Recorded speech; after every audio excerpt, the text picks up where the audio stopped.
There are worlds in the Eye of Terror where the skies blush in colours no human tongue was meant to describe, where every breath tastes like perfume and poison at the same time, and nothing lives unless it first learns how to crave. These are the domains of Slaanesh, the Prince of Excess, where flesh is sculpted like art, screams are coaxed like music, and pain is a language far older than any human empire. Servitors, once cold machines of imperial obedience, are remade there, not stripped of sensation, but drowned in it. They do not serve from programming, but from a hunger carved deeply into nerve and soul.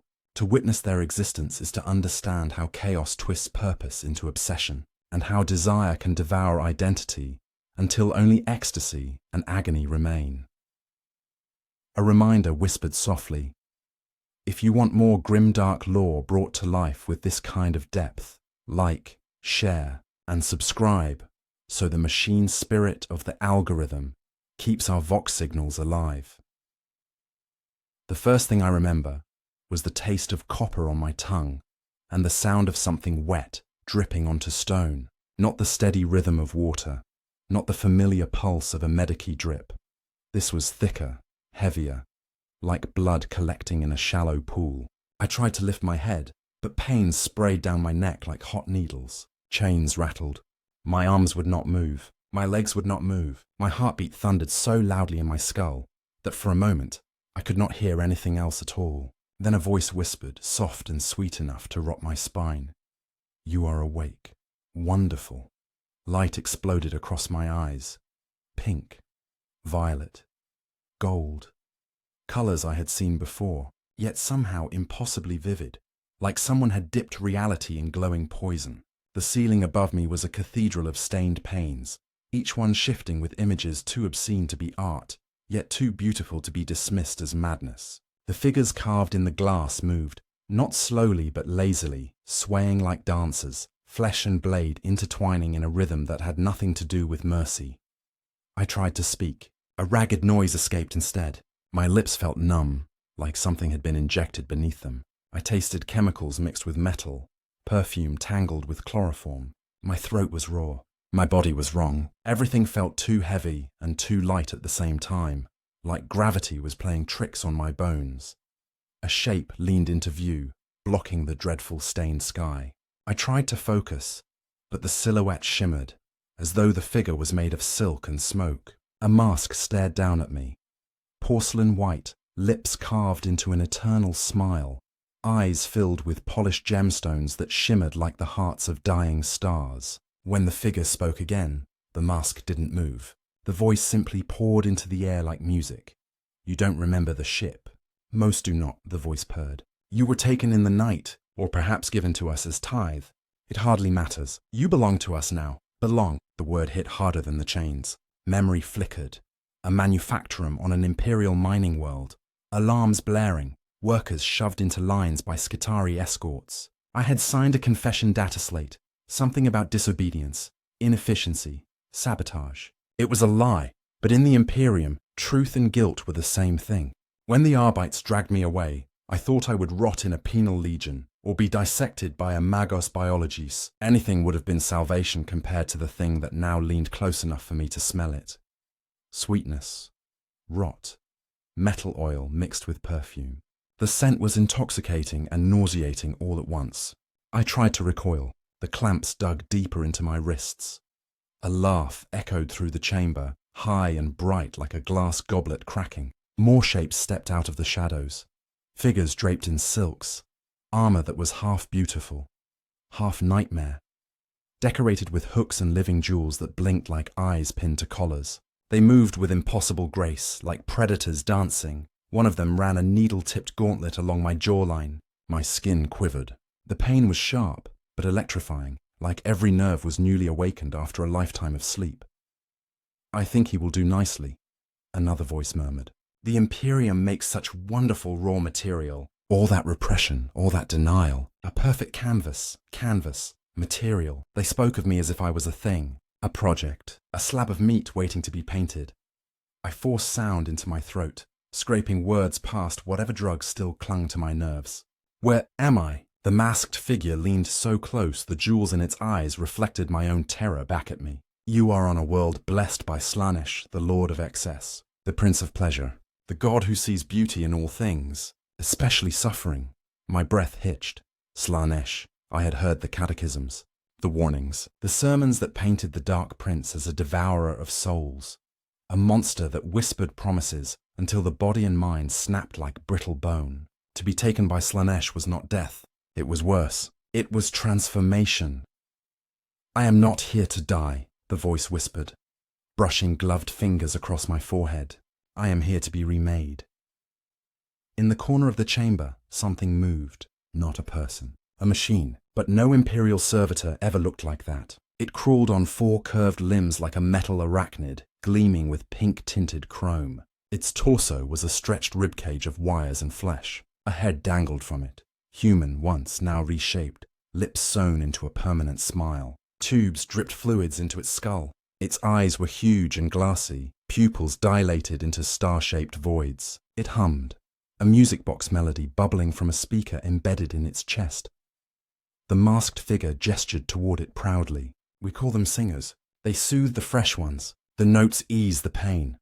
The melody was soft, delicate, almost beautiful, and yet every note twisted into my brain like a hook. It made my heart race, my breath quicken, my skin crawl. Pain and pleasure blurred.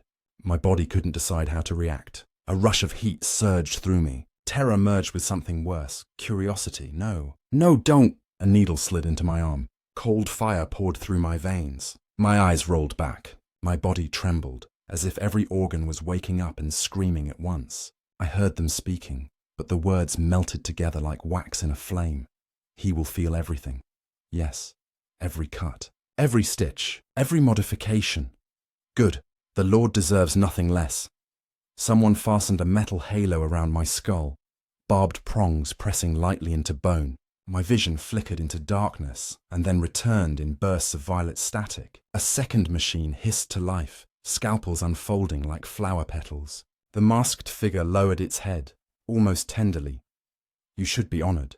Most Imperials are crushed into mindless servitors, robbed of sensation, stripped of hunger. But you will know every moment, every sensation. You will become a vessel of perfection, a masterpiece. A masterpiece. The word echoed as the first blade kissed my flesh. I screamed, and the sound didn't feel like mine. It was too loud, too raw, too full of something that might have been agony. Yet beneath it, buried like a coal under ash, was a trembling spark of something else. Bliss. An enemy emotion. I tried to crush it, but the drug made it impossible. The knife cut deeper. The halo burned into bone. My nerves were rewired, rerouted through implants that hummed like living things. Every slice felt hotter, sharper, clearer. Pain became light. Light became heat. Heat became something shameful. The masked artisan whispered into my ear. You feel it now, don't you? The sweet boundary where agony kisses ecstasy. My throat ripped open with another scream. But halfway through, the scream broke, curving, twisting, reshaping itself into a gasp that sounded far too much like pleasure. Shame burned brighter than blood. The room erupted in delighted laughter. He's responding quickly. Oh yes, excellent potential. Hands roamed across my skin, not healing, not cauterizing, but reshaping. Filaments of metal slid beneath flesh, forming patterns, sigils, symbols of devotion. My spine arched involuntarily, not from obedience, but from the impossible sensations building and breaking along my nerves like tides made of molten glass. I begged. I think I begged, for mercy, for death, for anything. But the words weren't clear. My tongue was thick, my vision swimming with colours that had no name. The singers played their warp song again, and my mind unravelled at the edges like frayed cloth. Hours passed, or minutes, or years. Time had no meaning beneath those stained glass skies. When the blades withdrew, when the needles stopped, when the halo unclamped from my skull, I thought I would collapse. But my body did not feel like mine anymore. I was held upright by metal supports grafted against my spine. My skin tingled, every nerve awake, too awake. I felt the air on my body like a caress. The faintest breeze danced across my chest, and it was almost unbearable. The masked figure cupped my chin, admiring its work. Beautiful, but unfinished. There is still so much more to carve, so much more to teach. For now you will rest, and you will dream of sensation. I didn't want to dream. I didn't want to feel. I didn't want this. Yet as darkness washed over me again, the last thing I felt was not fear. It was anticipation. And that was the first victory Slaanesh ever won from me.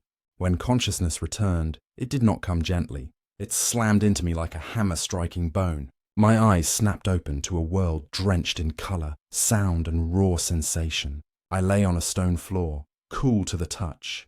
Yet even that mild temperature rippled across my skin like the stroke of a blade. The chamber was no longer the surgical cathedral where they carved into me. It was something else, something far more terrible. The walls were alive. Veins, actual veins, pulsed beneath translucent, pink-stained stone. They throbbed like a heartbeat, forcing the air to vibrate with a low, steady rhythm. It was as though the entire building breathed in slow, hungry shudders. Chains hung from the ceiling like vines, each one tipped with hooks, bells, or delicate silver blades that swayed with an unseen breeze. The smell of incense was thick, sweet, intoxicating, layered with the metallic musk of blood and the floral rot of tainted perfume.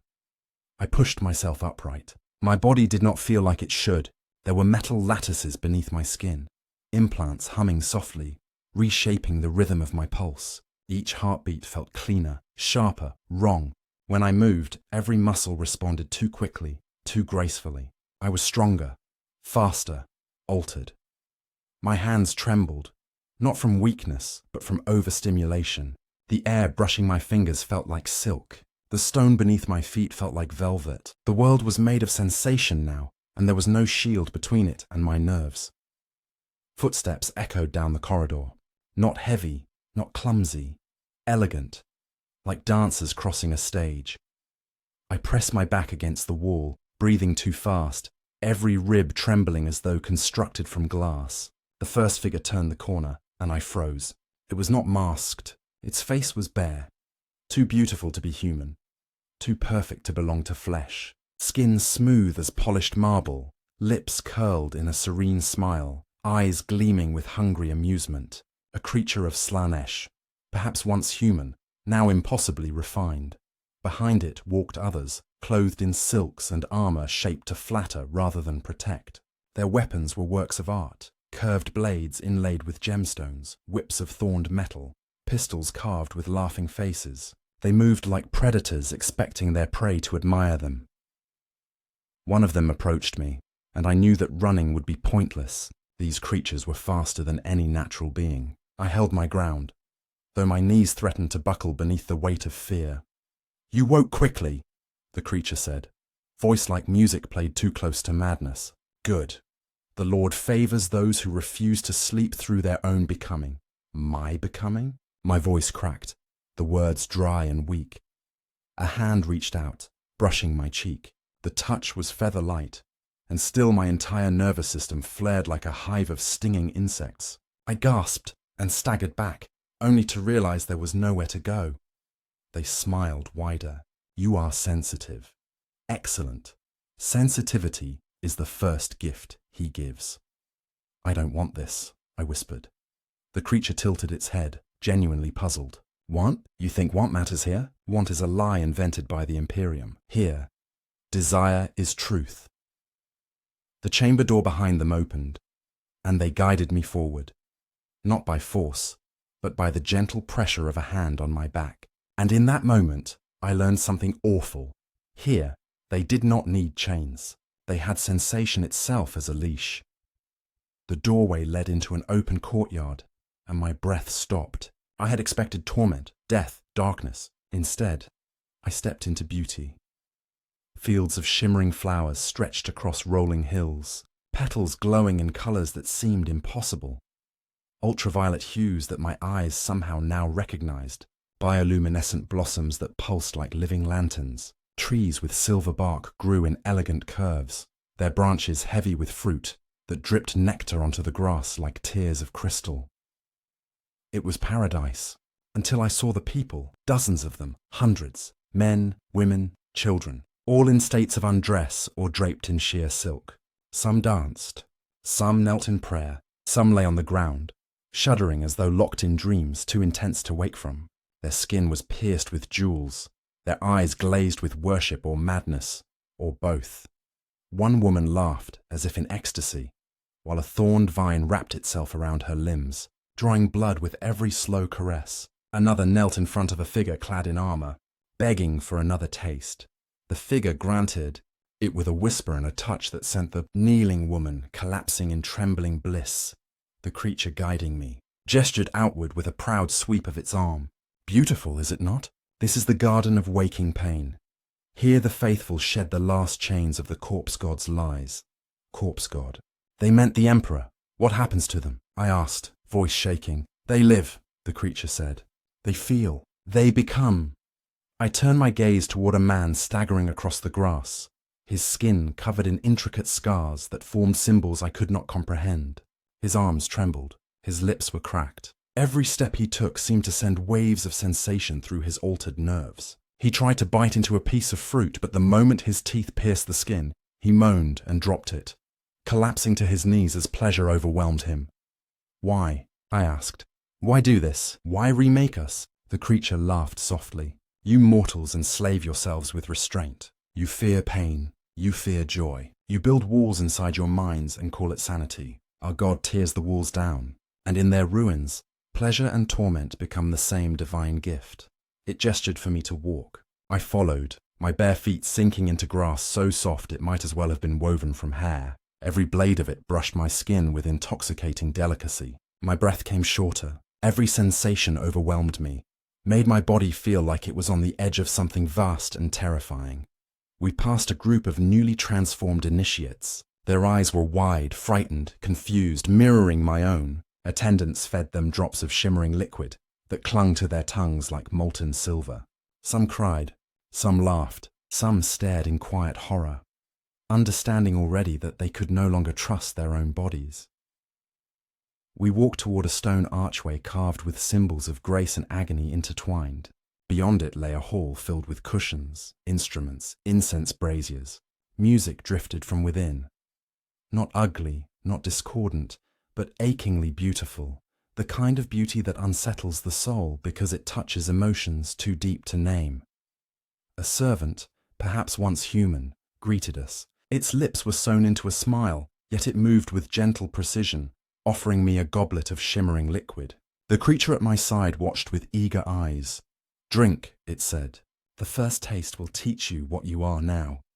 I took the goblet with trembling hands. The liquid smelled like honey and lightning, like citrus and sin. I wanted to throw it away. I wanted to smash it. Yet the moment the scent reached my nose, my mouth watered. Hunger roared inside me, an engineered hunger, implanted, crafted, forced. I drank. The explosion was instant. Every nerve in my body caught fire. My spine arched. I gasped, choking on pleasure so intense it felt like my bones might shatter. My knees buckled. Arms caught me, holding me steady, guiding me down to a bed of cushions. The world fractured into color and sound. Music became texture. Light became taste. My heartbeat was a drum of ecstasy. My skin was a map of starfire. I felt tears spill down my cheeks. I could not stop them. When the storm passed, I lay breathing hard, trembling, overwhelmed. The creature knelt beside me, stroking my hair. Now you understand. This is what you were made for. I stared at the ceiling. Spiders of golden light crawling across the stone. I hated the sensation, hated the way my body responded. But a small voice in the back of my mind whispered dangerous things. Whispers of curiosity. What would the next taste feel like? What would a different drug do? What would pain feel like now? What would touch feel like? I forced myself to sit up, fists clenched. I want to leave. The creature's expression softened with a pity so cruel it felt like mockery. Leave? There is no leaving. You were remade to feel, and this world will give you more than you can imagine. Besides, it brushed its fingers across my arm, sending shivers racing through me. The process is not complete. I pulled away, teeth gritted, breath ragged. I did not want their touch, but my body reacted anyway. Traitorous nerves lighting up like sparks in oil. You will come to crave it. The creature whispered, all of you do. And as I looked out across the garden of waking pain, at the worshippers, the dancers, the suffering, the bliss, I felt a dread far colder than death. because somewhere deep in my reshaped nerves, something new had awakened, something hungry, and I feared that, in time, it would swallow everything I used to be. They did not imprison me with chains. They did not cage me or bind my wrists or seal me behind iron doors. They did something far more terrible. They made freedom meaningless. After the Garden of Waking Pain, they gave me a chamber, a room of velvet cushions, silk hangings, scented oils, and windows that opened onto the shimmering fields. It was beautiful. The kind of beauty that would draw breath from any mortal chest. And the kind of beauty that felt like a noose. I stood there, trembling, watching endless flowers sway under an alien sky. Each petal glowed faintly in the dark, as though holding captive the light of some dying star. The air was warm, heavy with the perfume of corruption. I wanted to run, I wanted to scream, but every step I took, every brush of fabric against my altered skin, betrayed me. Sensation rolled through my nerves like electricity, making my knees tremble. It was horrifying, not because it hurt, but because part of me liked it. Not my mind, my body, the implants, the changes, the chemical grafts humming beneath my veins. They were waking piece by piece. A soft chime sounded from the doorway. I turned sharply, already expecting one of the perfect, terrible servants of Slaanesh. But instead, a young woman stood there, dressed in simple, silken robes. Her eyes were dark, her posture gentle, her expression human. Too human in a place like this. She held a small tray, carrying fruits that shimmered like gemstones and a goblet of liquid brighter than wine. "I was told you are new," she said quietly, voice calm, unbroken by madness, "and that you might need someone who remembers what it is to be afraid." Her words stopped me completely. Someone who remembers fear, someone who speaks softly instead of singing through a smile, someone who looks like she came from the same place I once lived. A world where pain was not worshipped, where touch was not weaponized. She placed the tray on a low table and sank gracefully to her knees. "My name is Lysara." I stared at her, unable to speak for a moment. My throat felt tight. My mind clawed for old memories. Family, a home colony, the dull metal corridors of a transport ship, the sound of normal life. Anything untouched by this garden of sin. But every time my memories flashed, they twisted. Faces blurred, voices warped. My past felt like a dream dissolving in acid. "What do you want from me?" I finally asked. Lysara smiled, but there was sadness behind it, a rare sight in this realm of delighted cruelty. "Nothing. I was once like you. You weren't." "Enjoying this?" I asked, voice cracking. Her smile hardened. "No one enjoys it at first. Pleasure and pain are alike when you are forced to drown in them. The difference is whether you learn to swim or stop fighting and sink." She reached for one of the shimmering fruits, held it up, gestured for me to take it. I didn't. The last time I tasted something from this world, it had shattered every nerve in my body. Lysara saw my hesitation and nodded. "Good. Caution means your mind hasn't broken yet." She set the fruit down and leaned closer. "Listen to me carefully. They don't need to torture you to change you. They want you to walk into torment willingly. That is how Slaanesh wins." "How long have you been here?" I asked. Her eyes flickered. "I don't know. Time loses meaning. Days feel like dreams. Nights blur together. Some of us think weeks have passed. Others claim years. You said you were like me. What changed?" Lysara looked down at her hands, fingers trembling faintly. "Sensation. Exposure. They feed you 100 tiny experiences until you forget what ordinary feels like. Soon, silence hurts. Stillness burns. The body demands something else. Anything else? And after that? Then you stop wanting to leave." Those words hit harder than any blade. The idea that escape was not forbidden, merely unwanted, felt like a death sentence written in silk. Before I could ask more, another presence filled the doorway. Not human, not kind. A towering figure entered, dressed in lacquered armor painted with swirling colors that shifted like living oil. Its mask was carved into a frozen smile, and its eyes gleamed with burning violet light. A noise marine. My breath stopped. I had seen pic captures of them on Imperial data slates. Corrupted Astartes, warped by the worship of Slaanesh, their bodies fused with sonic weaponry, their minds shattered and rebuilt to crave sensation and slaughter. I was expecting their heavy war gear, instruments of murder and screaming noise, But this one carried no weapon. It didn't need one. It looked directly at me. "Stand," it commanded, and my body obeyed before my mind could resist. Every nerve flared in terror and involuntary curiosity. Lysara rose and bowed her head. "This one is still adapting." "I know," the Astartes replied. Its voice was musical horror, distorted, layered, beautiful, and hideous at once. "That is why the Lord sent me." My knees trembled. I forced myself to speak. "What do you want?" The Astartes tilted its head. "To give you purpose. You are unfinished clay. You must be shaped." It beckoned, and I felt something unseen wrap around my senses. Not physical force, something deeper. It was like being pulled by my own nerves. My legs moved. My feet crossed the threshold. Lysara did not stop me. The garden fell behind us. The Astartes guided me through a hall of strange mirrors, each one reflecting not my face, but warped images, versions of myself painted in gold, or pierced with silver, or twisted into shapes I could not comprehend. The air trembled with faint music, a pulse like a heartbeat echoing from the walls. We reached a chamber where others stood waiting, men and women, some trembling, some laughing, some in silent awe. We formed a circle, children of Slaanesh, reborn and broken. At the center of the room stood a figure I had not seen before. Tall, cloaked in veils of shimmering silk, its face hidden behind a mask shaped like a laughing maiden. It held a staff capped with a crystal that pulsed with living pink light. The Astartes spoke with reverence. "Behold, the hand of excess." The masked figure lifted its staff, and the air cracked with sensation. My skin prickled. My heartbeat raced. It felt as if every thought was being pulled from my mind and tasted, examined, judged. When the figure spoke, its voice was soft, softer than whispering silk, yet it filled the chamber. "The first commandment of Slaanesh is freedom of desire. You must learn to feel without restraint."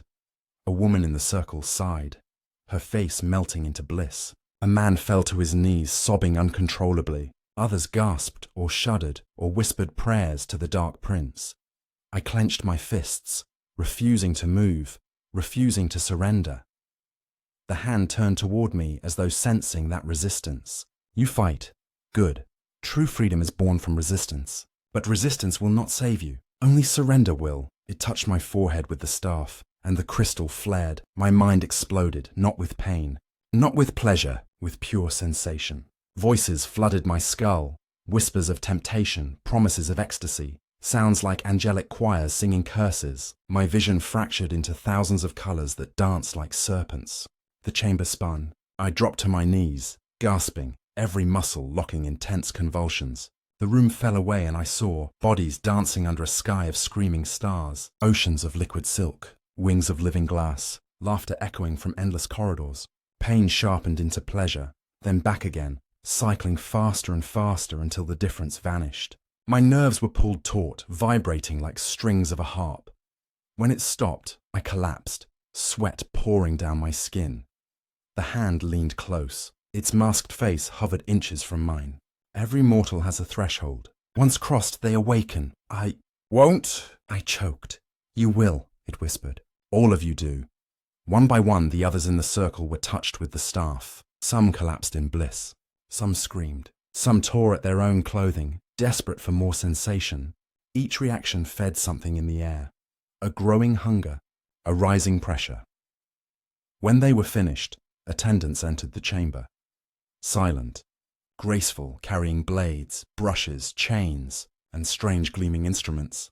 They guided us to separate alcoves, placing us on cushioned platforms. Some were pierced with jewel-tipped needles. Others had paint made from glowing chemicals brushed across their skin. Some were caressed by metal talons, each touch too soft to wound but too sharp not to feel. When the attendants reached me, I recoiled. My voice scraped out of my throat. "Don't touch me." One of them leaned forward, breath scented like roses in decay. "We are not here to hurt you. We are here to teach you." A needle kissed my wrist, delivering a single droplet of something cold. My heartbeat staggered, then surged. Heat spread through my veins. My spine arched without my permission. It felt like a million sparks igniting under my skin. I grabbed the attendant's arm, trying to push them away. But the moment my fingers touched their flesh, sensation roared through my body like lightning. I gasped. They smiled. You see? They murmured.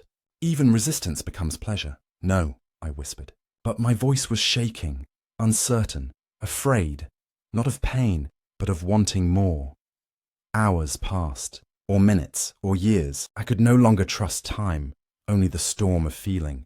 Each touch, each sound, each breath scraped my nerves raw and left them hungry for more. By the time the attendant stepped away, leaving me on shaking limbs, I understood the truth behind Lysara's warning. Slaanesh does not conquer with chains. Slaanesh conquers by making you ask for the thing that breaks you.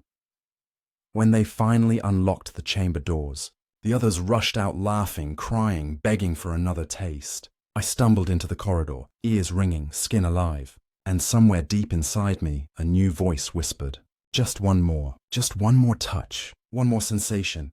I slapped my own cheek, desperate to silence it. The sting sent a trembling sigh up my spine, half pain, half pleasure.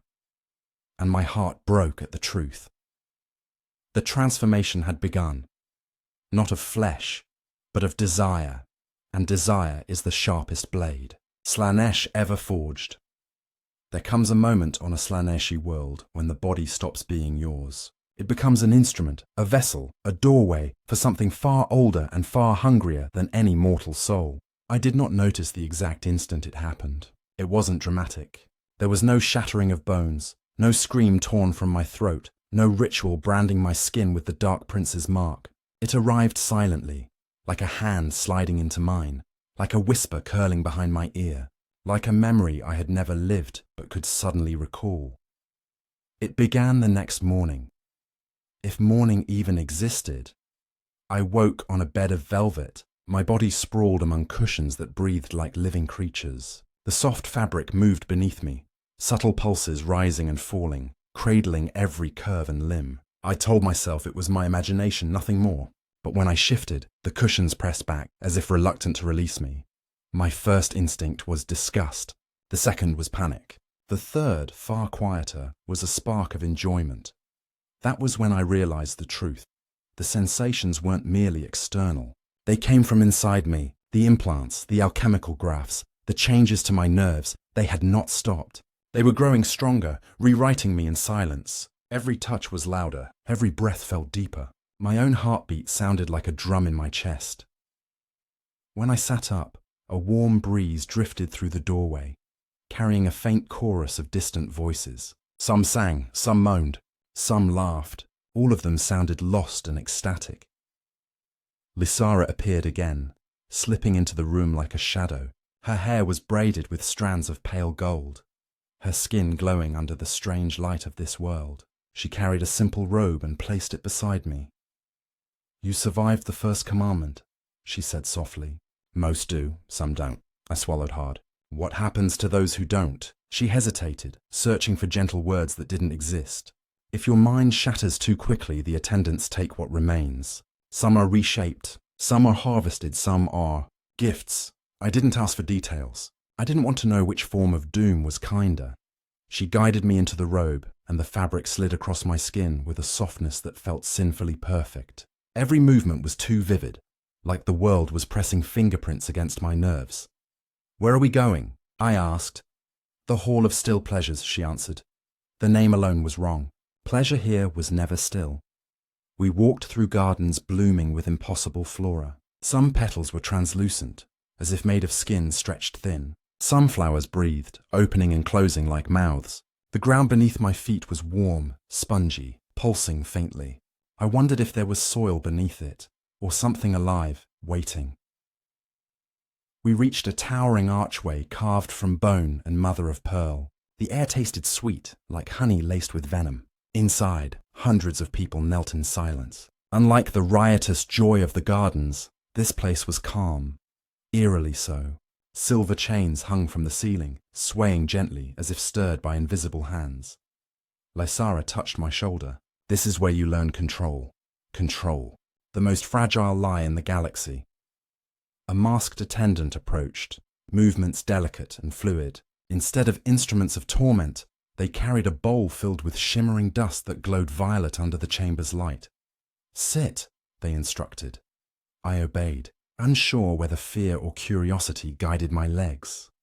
The attendant dipped their fingers into the dust and traced a symbol across my forehead. It felt cold, then warm, then as though a breeze passed through my skull. My thoughts sharpened. Every heartbeat slowed to a languid rhythm. Sound dulled, color deepened. The roar of sensation narrowed to a razor-thin thread. Lysara knelt across from me, mirroring my posture. Breathe, focus, do not move. The dust on my skin pulsed faintly. My limbs felt heavy and light at once. The world around me receded until only one thing remained. My body, every fiber of muscle, every drop of blood, every nerve like a string tuned to perfect tension. Now, the attendant whispered. Ignore it. The order sounded simple. It was torture disguised as meditation. The robe on my skin felt like liquid silk, rippling with every breath. The cushion beneath me was warm and pliant, caressing my legs. A strand of hair brushed my cheek, sparking heat. My heartbeat thudded. My tongue tasted spice and sweetness. My lungs ached for deeper breath. Every part of me wanted to move, to feel more, to seek more. But I stayed still. Seconds stretched. Minutes dragged. Time became an enemy, taunting, mocking, reminding me that sensation never fades, only waits to grow louder. Lysara's voice broke through gently. This is survival. If you cannot control the hunger, it will consume you. Pleasure will become agony. Agony will become madness. You will tear yourself apart. My fingers twitched. Nails dug into my palm. A shiver ran down my spine.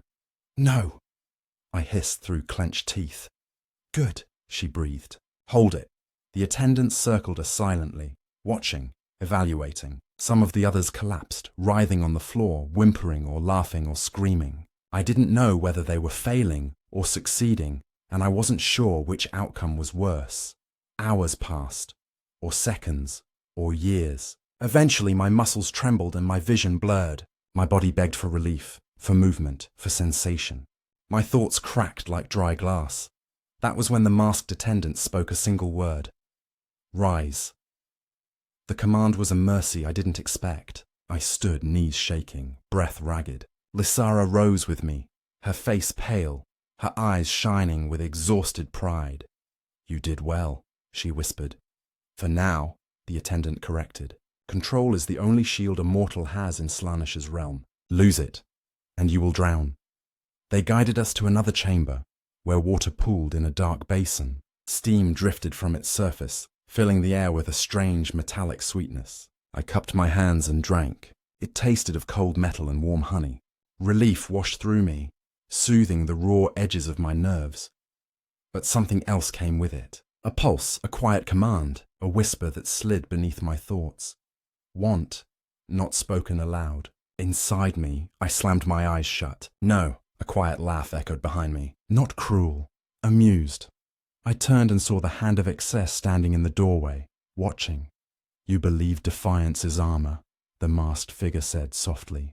But defiance is only the first layer. Desire will eat through it eventually. I will not break, I forced out. The hand tilted its head. Breaking is a crude concept. We refine, we sculpt, we perfect. It raised its staff.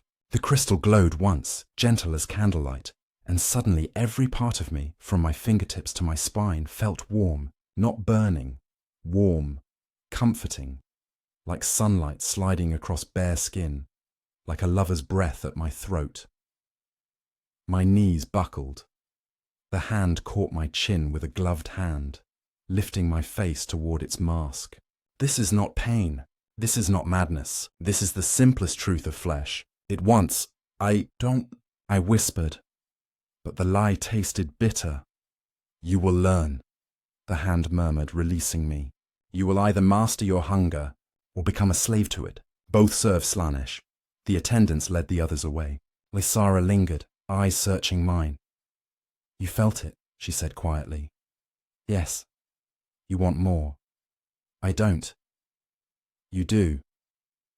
No malice, just truth. I hated her for saying it. When night fell, if night existed under the swirling sky, I returned to the chamber they had given me. I lay on the cushions, breathing in shallow gasps. My nerves hummed like plucked strings. Every inch of my skin tingled. My thoughts felt heavy and molten. Just one more touch, the voice whispered. No, just one more breath, stop, just one more taste. I pressed my forehead to the cold wall, desperate to calm the fire crawling beneath my skin. My own heartbeat betrayed me. Every pulse felt like a kiss. That was when I realized the most horrifying truth of all. Pain was no longer the weapon they used against me. Pleasure was.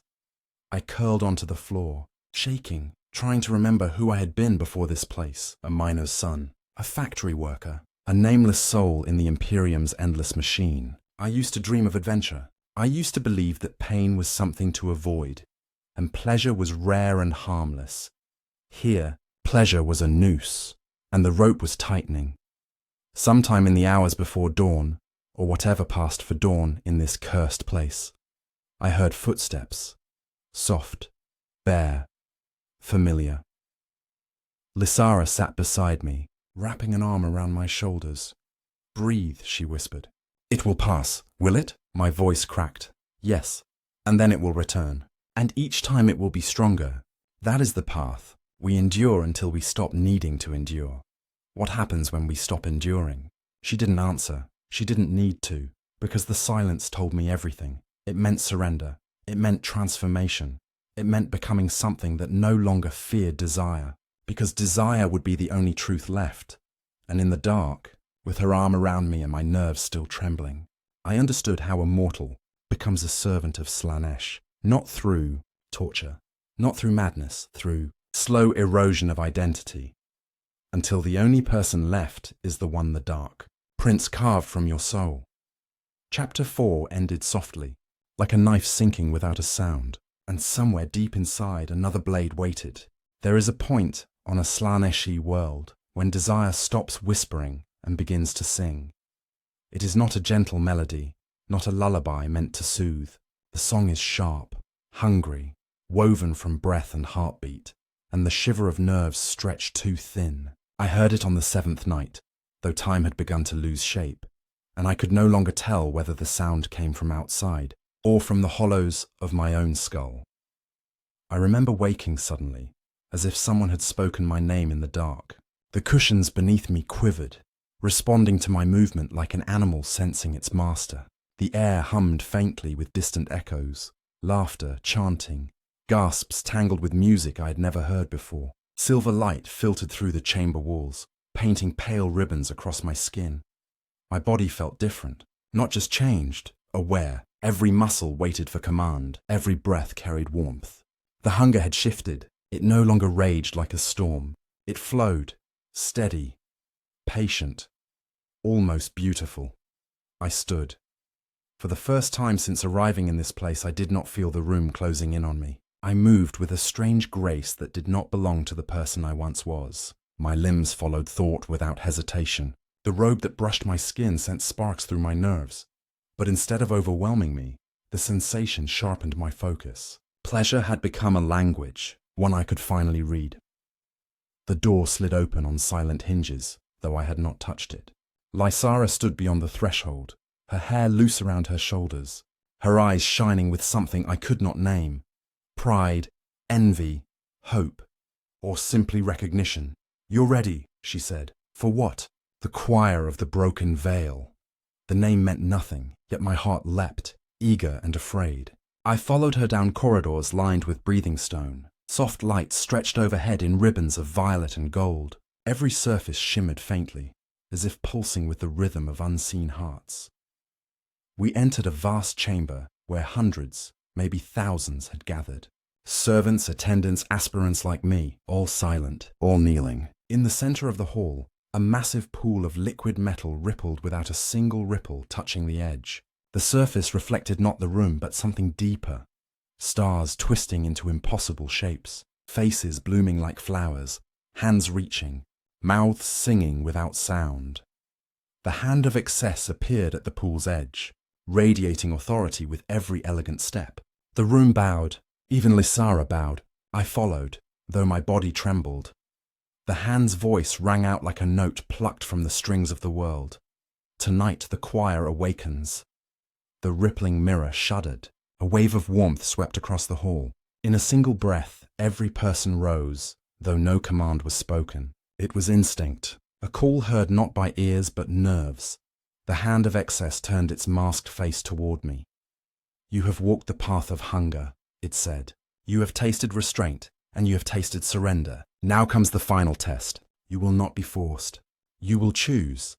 A narrow platform extended from the pool, shimmering with strange light. Every eye turned to me. My heart pounded, but my steps moved on their own. Slow, sure, steady. When I reached the edge, I felt heat rise from the surface below, warm as breath against my skin. "What happens if I choose wrong?" I whispered. "There is no wrong," the hand replied. "Only truth. Either you become the song, or you remain forever trapped in the silence." I closed my eyes and stepped forward. The liquid metal did not swallow me. It cradled me like warm silk, lifting me instead of pulling me under. The surface rippled as my body floated above it, suspended by forces I could not see.